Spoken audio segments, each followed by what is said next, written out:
Bill Maher has some advice for Democrats. He's urging the party to win back Elon Musk amid his nuclear fallout with President Trump. The comedian also suggested the Dems cozy up to Joe Rogan. Let's watch.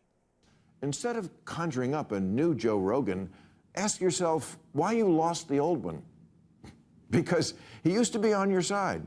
But all the guys in America like Joe and Elon, yeah, you do have to win them back. The good news is you can. Elon has gone from saying, I love Donald Trump as much as a straight man can love another man. And now, I have proof he's in the Epstein files. Okay.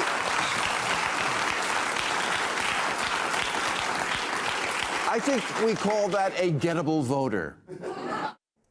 Maher went on to say Democrats need to leave their fear at the door when it comes to Rogan and Musk's right-leaning views. He went on to say the party needs to take responsibility for how their actions drove two men to the right. Users on social media seem to agree with Maher's comments. Radio host Greg Brady says Joe Rogan and Elon Musk were far more on the left than the right. For all Rogan and Musk are, and maybe a generation of kids who grew up in strong Democrat households have waved their hands and said enough. I think Bill Maher's advice is completely correct. I think there is a very low chance that Democrats will take it. They could try to win back your Joe Rogans and your Elon Musk. They will not do that, I can fairly predict. I think I saw exactly one person or prominent Democrat say that maybe this creates an opportunity for outreach to Elon Musk. I believe, correct me if I'm wrong, in the comments, I think Ro Khanna said something along these lines, which makes sense. Ro Khanna represents, he's a Silicon Valley adjacent member of the House, I think, or Nancy Pelosi is Silicon Valley. He's got some tech people in his district, is what I mean. So he understands, how tech people operate. He's a little bit more friendly to them, despite being a very progressive. He's just kind of an open-minded individual. He comes on Rising. I really appreciate that he does that.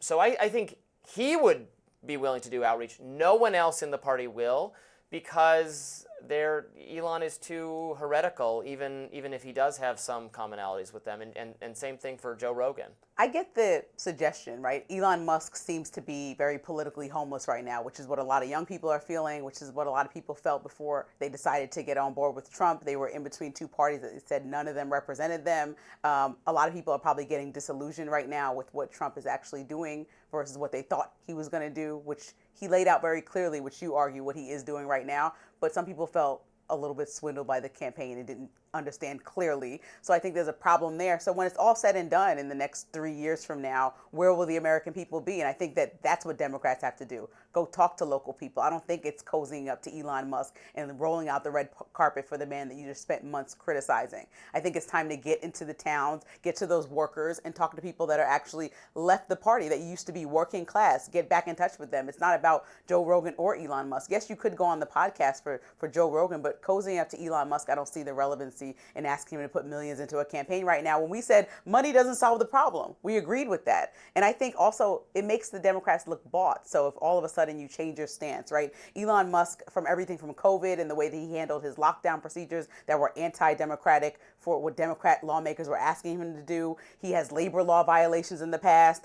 He threatened workers allegedly that wanted to unionize at some of his Tesla factories. And so, we have to, he also got sued by workers of color because it's discrimination. He doesn't really stand for anything that the party is looking for. So to roll out the red carpet doesn't really make sense right now. He's the most important individual on the planet Earth for making environmentally sustainable vehicles. But he doesn't have to be the face of the party. That's one part of one issue that they're standing on is environmentally. But is that going to be the thing that wins the election next year? I mean, in 2 years, is that going to be the thing that wins the general election in 4 years? I don't know. I mean, I don't hear everybody talking about that as much as the economy. And so I don't think that Elon Musk is the good person to cozy up to right now, because he also left a ton of people reeling that said, I voted for Donald Trump and not Elon Musk. He came to the party and wreaked havoc even on the Republicans that did vote for him that were federal workers. So I don't know that he has that many friends standing there. There's people like actually burning Teslas, and I don't condone that behavior, but protesting also in front of his facilities. He's not in a great position to be like, you're right. If you want to be the party of people who burn Teslas, then yes, Elon Musk is not going to be welcome in the coalition.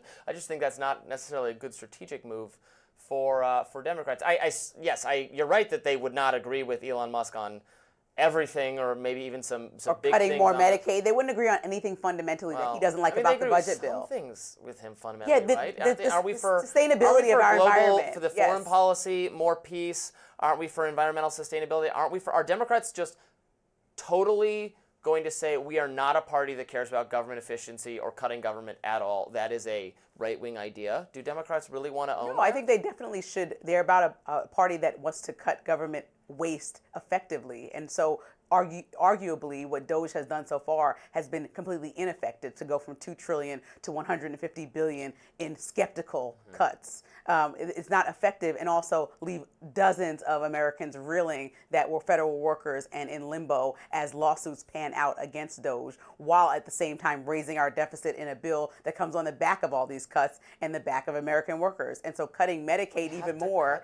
I know, but starting with the most vulnerable people is not the option. Well, then where do we start? Tell me where to start. I'll start wherever you want. We can just you can pick where we start, and I will start there. We can start by not trying to make it a priority to give tax cuts to people that are comfortable. We're gonna yes, no, we don't have to do that. That's what I just said. You asked me where to start. I just gave you an answer. Where to start on the cutting? We're doing that. I will not cut Medicare and Social Security if that's so important to you. If you can tell me what else I can cut, I'll cut whatever you want. Maybe we could cut the Department of Government Efficiency. And then we would save all the money that we paid everybody to be in these positions. That's one place. We were paying like 6 high-tech coding boy genius type people. We weren't paying them very much. It was not itself wasteful. We'll see. Fallout from a scathing ex-post about President Trump, and Stephen Miller has one ABC News correspondent suspended. We will discuss that next.